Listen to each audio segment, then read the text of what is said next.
All right, 5 steps to load testing. And all of a sudden you have a city official calling you and say, hey, I need you to load test this fire escape. You're like, what is that? I mean, and in some states, this is brand new. The city official just learned this new buzzword and he goes, I need you to load test this fire escape. Prove to me it's good order. Or you have a city official that says, hey, you've been inspecting this fire escape and giving me what's called an opinion affidavit for the longest time. What I need now, that is a requirement in the city or a requirement in this state, I need it load tested. So let's explain load testing first. So obviously in this document that we have here, usually to the left or to the right of me, you're going to see the ability to see a physical load test in action so you can understand. And what is a load test? Let me explain what a load test is. It's where you put 1,000, 2,000, 3,000 pounds of weight on the treads, on the platforms, on the entire fire escape. So let's take a look at this. If this is 5 feet by 5 feet, okay?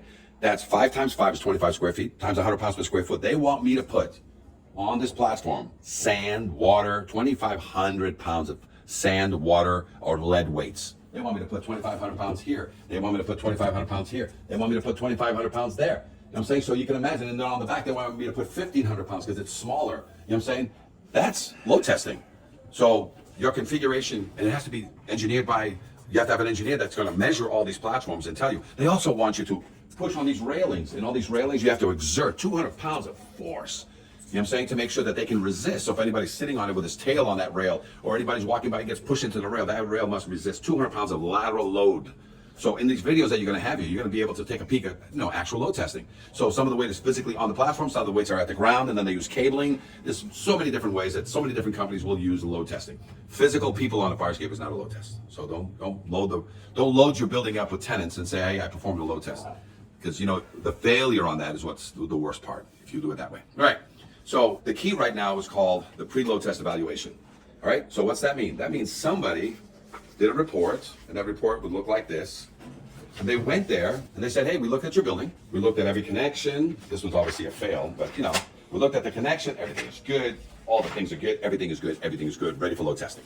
Okay. Or they get there and they say, well, we're going to talk about load testing that there is no repairs. Everything is good. Or they got there and they did an inspection and they said, everything passed. A couple of things we're concerned about, but you can fix them after the load test. A loose rail, a loose tread, or something like that. They can actually skip that being load tested because you're going to repair it anyway. And what you get there is, if you go straight to load testing, because it looks like she's ready for load testing, is a deficiency report. So this report is before, it's called a pre-load test evaluation, saying we're ready for load testing, or with deficiencies, that can be repaired before or during or after the load testing process. Or it could be one of these, we did a load test, it passed pending this little quick rail repair, this little quick tread repair, and that's the only thing left. And you don't have to go back and load test.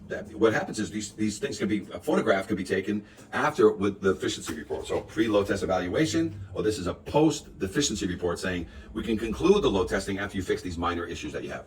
Very rare we're going to load test a fire escape with major issues. The last thing you want to do is waste time. Load testing something that's dangerous, has major issues with it, you know what I'm saying? Because in some cases we get to a load test that we thought everything should be good, only to get there and say it's too dangerous to even load test. So the load test is canceled, and then a deficiency report is made that says only after these things are done will we come back to do a load test, a partial load test, because anything that's fixed with a bolt and fixed correctly, there is no load testing. So most likely after things get fixed, it's going to have what's called an integrated load test of only the things left behind. What's that mean? That means if I fix this, change all the bolts here, no load test. But this one I leave alone because it's a good order, you got to load test that. All of these treads stayed, I got to load test it. All of those have changed the bolts, no load test. So that's what's called an integrated load test, okay? So that's step 1, okay?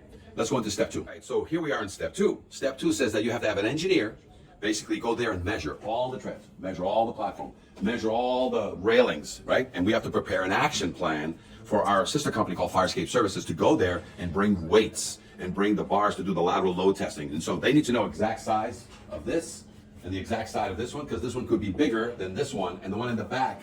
All these things need to have a calculation. There's a document that needs to be prepared by an engineer or a certified fire escape inspector or a architect. And these are the calculations. Should the city ask for these calculations? And in some cities, sadly, there's only a few ask for you to pull a permit while you load test. And that's Portland, Oregon, of all places. You know what I'm saying? But otherwise, very few other cities ask you to pull a permit to do a load test. But they want to make sure that the engineer is watching the load test company, okay? And there's plenty of testing companies out there, but not all of them do fire escape load testing, okay? So be careful. So now fire escape services now arrives with all this material, you know what I'm saying, and the weights, and they put the weights on the fire escape, on the treads, on the ground, up on top. So there's various ways to basically transfer the load physically on, from the ground up, with cabling. There's so many different ways. The engineer agrees and creates a load testing schedule for this weight, the ladder, how are we going to load test the ladder, how are we going to load test each tread. You know what I'm saying? There's some physical activity that you can do on treads to do a dynamic stress test on certain things to avoid. And then there's lateral load testing, meaning you physically push the railings on the staircases and on the platform 200 pounds. All of those things are explained, and you can watch some of these videos that we have here on exactly what that looks like. But an engineer now is involved watching the load test company, because engineers don't carry weights. Fire escape services carries the weights as directed by fire escape engineers. So that's who we have doing the load testing. All right, so now step 3, let's prepare a certificate. It passed. Or let's prepare a deficiency report. So what happens is, we're there, we yank on it, we push things, and sometimes things like, boop, they break, or some things bend that they're not supposed to bend.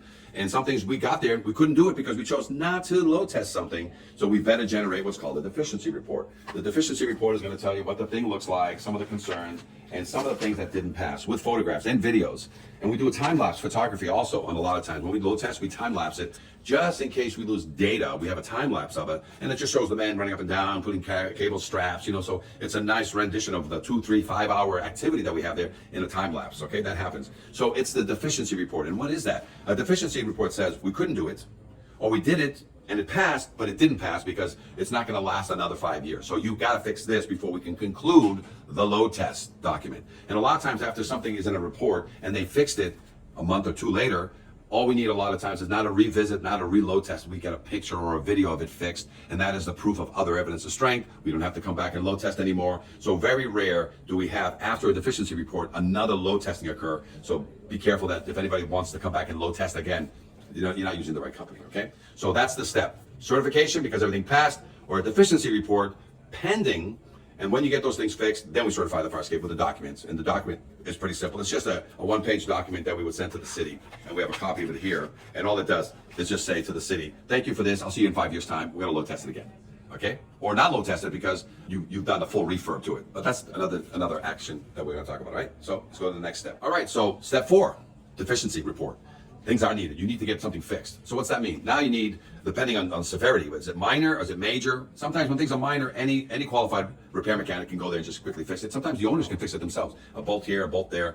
They have a maintenance crew of some kind. They get these things done. So that's acceptable. And then we need photographs and proof that the thing was fine. But sometimes what you have is that we get there, we load test it, and the thing just failed anyway. You know what I'm saying? And it needs major repairs because after we got there and we didn't do a pre-load test evaluation, but we were able to load test it, and then we still come out with a major problem on the fire escape. Even though it passed the load test, you're not going to certify it. Why? Because the pieces that are still bad, that did pass a load test today, we can visually see that there's no evidence of strength there. And so even though it passed a load test today, we can't guarantee it's going to pass the load test tomorrow. So what's that mean? It's a deficiency, a major deficiency. And now it needs a plan. You need to have some sort of plan that says, here's how you're going to fix the major plan. You may need to have some oversight of the vendor who's going to do the job. We have photographs, we have all kinds of things. And just so you remember, if I'm doing a deficiency report and it's major and I'm changing bolts and I'm changing angles and I'm changing and removing all internal rust, there's no need for load testing anymore because you've achieved what's called other evidence of strength.